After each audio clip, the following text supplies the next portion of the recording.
I looked a long time before I found it, and it was like winning the lottery when I did. A 40-acre gold claim with beautiful birch and spruce trees on Alaska's best rainbow and salmon stream. What's more, there was hillside spring water. My only neighbors were of the four-legged kind, and that wouldn't change because the state had locked up all the land around me. An absolute paradise if you like bushcraft, hunting and fishing, mining gold, and subsistence living in a wilderness. I hauled everything in by helicopter, built a couple backyard sheds for storing equipment and supplies, plus some place to eat and sleep, and planted a garden, which grew good-sized radishes in 30 days.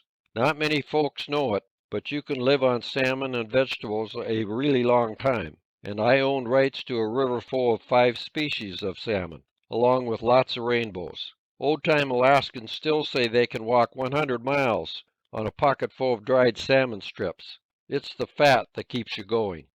But there was a big problem. Bears like salmon even better than people do, which means staying on high alert, along with running barbed wire electric fences around everything you don't want torn apart. Black bears and grizzlies love nothing better than destroying backhoe tractor seats, ripping up tar paper, and chewing on rubber tires. But believe it or not, they can smell electricity and hate getting shocked, so that always fixes the problem. Another thing that's important as well is making a belt holster of duct tape and carrying 2 or 3 marine flares for protection.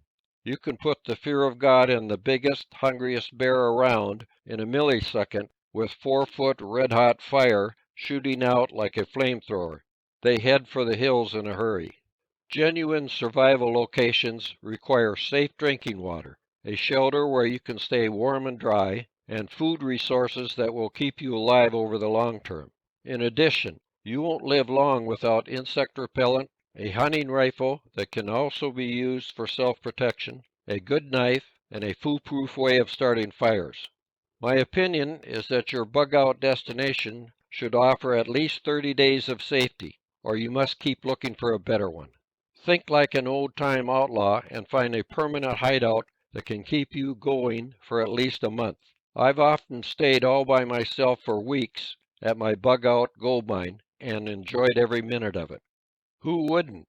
Prospecting for gold, harvesting chaga and wood burls, tapping birch trees for syrup, smoking salmon. What more could you ask for? Well, easy for you to say, but I don't live in Alaska, most likely will be your answer. But fact of the matter is, most lower 48 states have big wilderness areas as well, which often offer even better survivability than the far north. It's all a matter of bushcraft and outdoor skills, along with understanding wild food resources. Most would-be survival experts right away start talking about eating rabbits and squirrels in subsistence situations, which is all wrong. You must eat fat or you will die of what old-time Native Americans called rabbit starvation. You can't eat small animals for more than a few days without getting sick.